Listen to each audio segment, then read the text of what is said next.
I've made a severe and continuous lapse in my judgment. I'm simply here to apologize.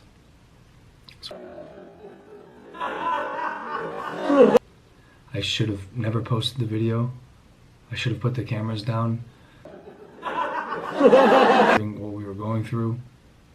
There's a lot of things I should have done differently, but I didn't. And for that, from the bottom of my heart, I am sorry. Or depression or suicide.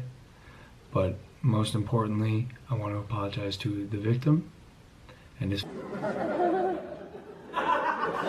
family.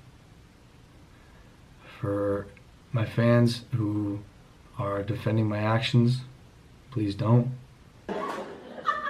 To be all-inclusive, in the world I live in, I share almost everything I do. The intent is never to be heartless, cruel.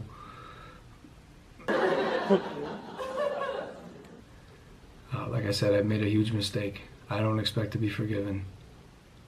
I'm just here to apologize. I'm ashamed of myself. I'm disappointed in myself. And I promise to be better. I will be better. Thank you.